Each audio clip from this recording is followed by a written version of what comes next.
Yeah. Like I just saw a Mickey Mantle sell. I think it was a 51 Bowman, if I'm not mistaken. It might have been the 52, but an 8.5 sold for $60,000 less than a 9.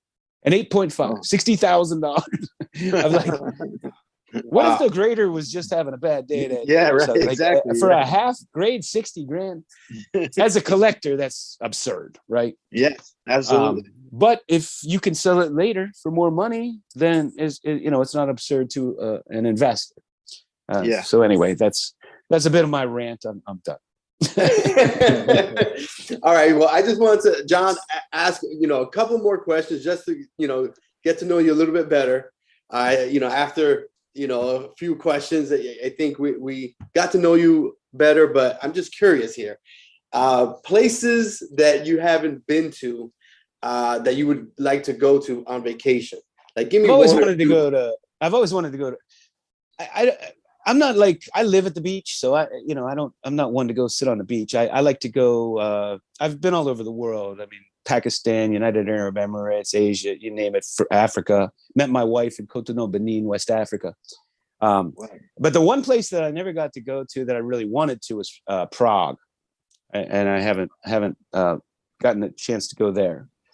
Okay. I've been to the Heathrow Airport probably 28 times. But I've never actually been out in London, which is crazy. Wow.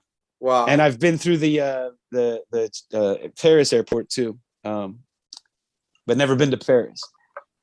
So, okay. And what about music?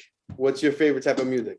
Okay, so I listen to literally everything, and it's kind of like, my music is like my cards. Sometimes I get into that vintage mode. Sometimes I get into that modern mode. Sometimes I get into the football. Sometimes I get into the hockey. So with music, like, I'm a huge jazz fan. I love classic rock. I do get into I love me some R&B. And so I listen to just about everything. Okay. And if you were able to jump into Back to the Future DeLorean, turn on the flux capacitor, and now you can go back in time.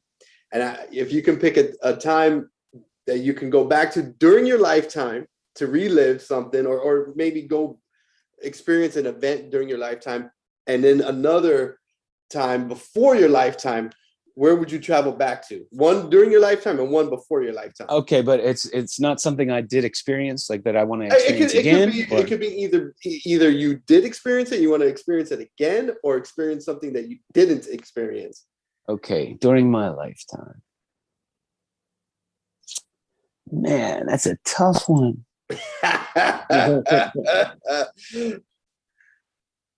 So many cool events. Well, I'll tell you, during my lifetime, the one thing that I regret is, like, if you grow up now or you live now, you can video and take pictures of everything. Right. And I did things like, I got, hitting lessons from Willie Stargell in Three Rivers Stadium. Wow. And I don't have a single picture or video. And I went to Steve Blass's baseball camp and don't have a single picture. I have one picture. This is like a group photo. And, played in all-star games, and I don't have any video of me playing. So I would go back and pick one of those and video it.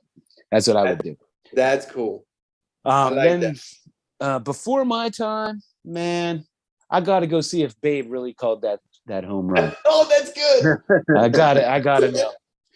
There's so much controversy. I want to be sitting right behind home plate, and so I could hear what he's saying. All right, I like that. And okay, one for future. If you were to go future, is there an event or just a certain time period that you're expecting to happen in the future that you would like to go and see, experience, just anything? Well, I'm ashamed to say I've never been to the Baseball Hall of Fame, so I'm going to do that in the future. Oh, there you go. Yes. Okay. Well, I went. This was quite a number of years ago, but my goodness, it's not like an easy way to get there. Look, again, I don't know if things have changed, but holy moly, it was an adventure. You get off the highway and you're going through the hills, up and down, little streets. Farms, yeah. Yeah. It's crazy. And I tell you, look, I said, I was there, I don't know, 10, 15 years ago, something like that.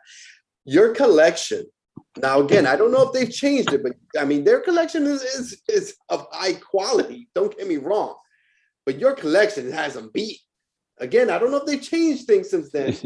But man. Well, here's something interesting. When you mentioned the Hall of Fame, it just reminds me of a really cool story. And if I can find it, I have this Walter Johnson card. And it's the it's the only one PSA is graded. So it's the picture on their website. When you go and you look up this set, this is the photo that you see, and it's a 1922 W575-1. If anybody wants to go on to PSA's Pop Report or whatever and look this up, this is the card you see. So it's the only one that the PSA has ever graded. So a guy on Facebook in one of the card groups, he posted a picture of this card in an SGC holder, and he was at the Baseball Hall of Fame, and he was at a little card store, and he was like, posted it. He's like, "Has anybody ever seen one of these before? Is it worth the money?" And I messaged him right away, and I said, "Buy it, jump on it," because that's only the second example I've ever seen in my life. And so he bought it. He was very proud. So, but I always have that fun story. You know, that's what YouTube's about. That's what the Facebook groups are about, like sharing this knowledge, because, you know, he had no idea. He didn't know at that time. He could have walked away from there, found out, and regretted it for the rest of his life. Of course. But because of social media, because of these groups, we could share this kind of thing.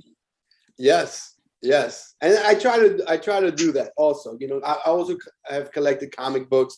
Have a lot of old vintage comic books, and you know, it seems like comic books are starting to pick up some steam. So I like to you know, share that, and I always mention that, like, hey, you see this out in the wild. I don't have a comic book right here, but you know, if you see this out in the wild, in a flea market, in an attic somewhere, you know, you need to buy this. You know? You know, it's just sometimes you never know. Okay, I've got one last question before I'll ask Eddie for you know, any final thoughts. But what is something that we may not know about you that is maybe surprise us? You know, we know about the nunchucks, but you know, I don't know, maybe you have another skill that we know what you and I are both in the same industry, which was pretty shocking. That's pretty funny. Yeah. By the way, I started in New York City. I was a subcontractor doing sites for Sprint and Verizon at the time, and now I live in Florida. And yeah. But anyway, well, I worked in the Miami market. I built UMTS for T-Mobile down there for 3 years. Oh, how funny! Yeah.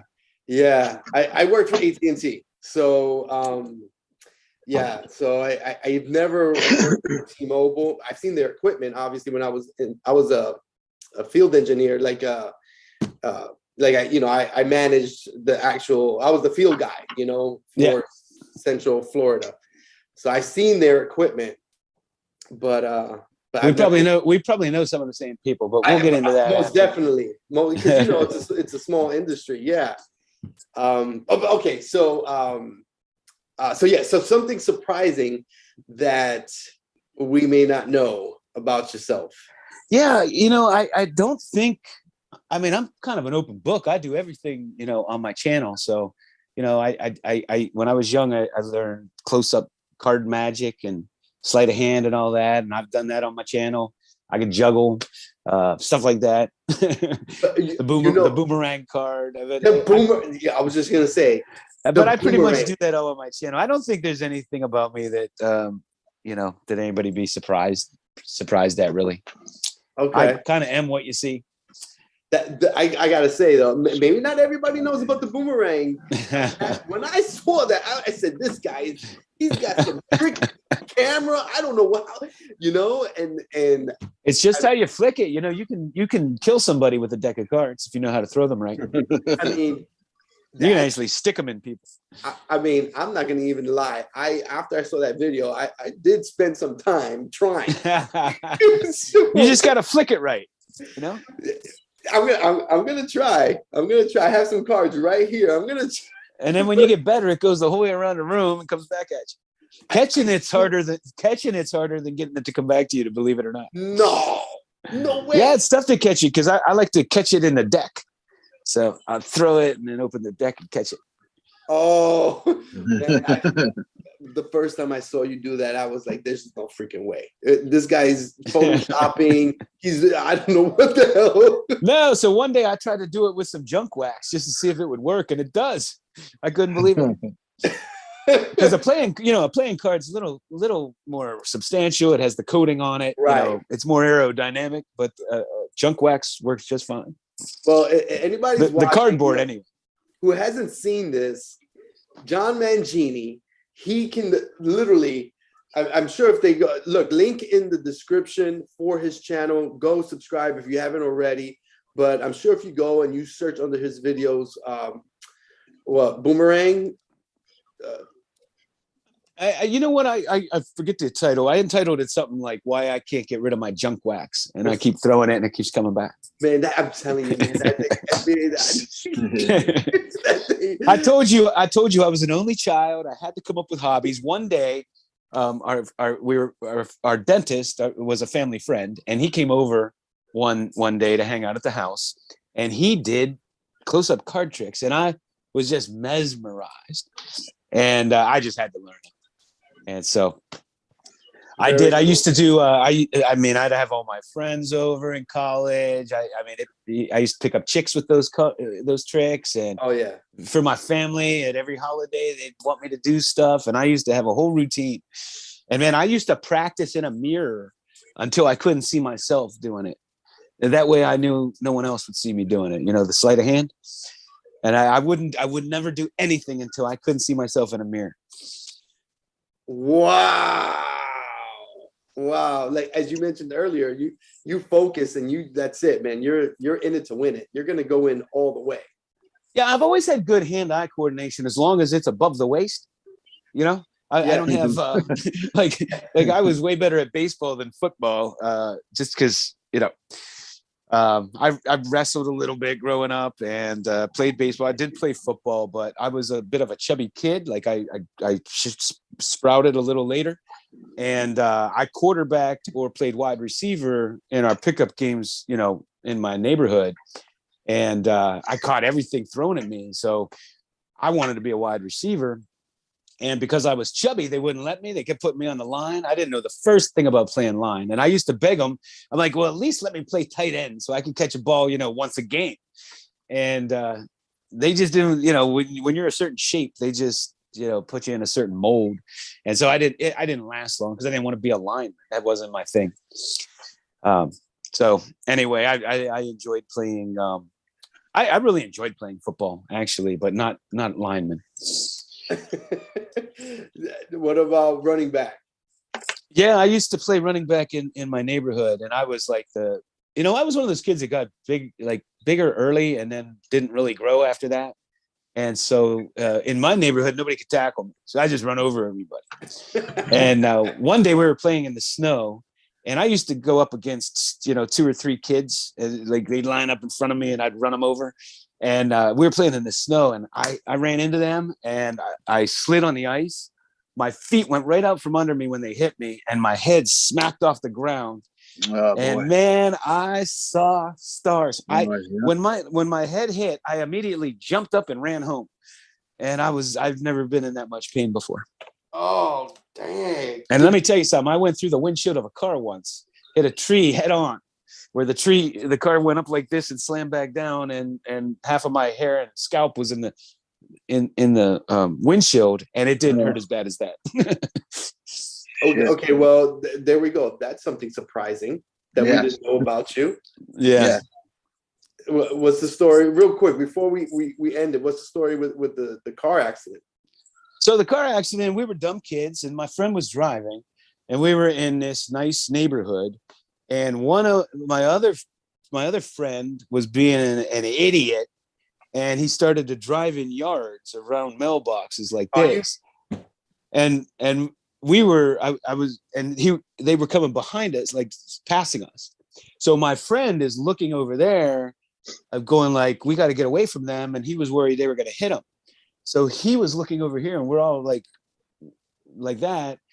Well, the road turned like this, and it was a giant cliff. Oh my God. All I heard was a scream. I heard him scream. And we went airborne, and eyewitnesses said that when the car slid down, hit a tree, and went up against the tree and slammed back down. Holy shit. And I was fortunate because I turned around and I went in backwards, but he had to have like 3 plastic surgeries in his forehead to get all the glass out. It would come out for years later, look like pimples. And but I was like taken for a loop. I was all loopy, and all I heard was the guy was telling his wife to get his gun. And I remember one of my friends was going, please, sir, don't shoot us. We've been in an accident. And we all went to the hospital. And the funny thing is I fought for the front seat, and I had a big friend. He was our fullback, and played fullback at East Carolina too. But anyway, he was a big dude, and I was like, you get in the back seat. I got the front seat. And he didn't have a mark on him. Oh, so that was the last time I ever fought for the front seat. Let me tell you that. Yeah, man. Damn. Yeah, my dad was in a bad car accident, and same thing. He had glass coming out of his head for a very long time, man. Well, we went to the junkyard to see that car, and it was so, I mean, we were so blessed to walk away. I mean, the seat was like this close to the dashboard, and there were 2 holes in the windshield with our hair and blood. Oh my God. I mean, just hair sticking out of the mangled glass. It was, after I saw it, I don't know how I walked away from it.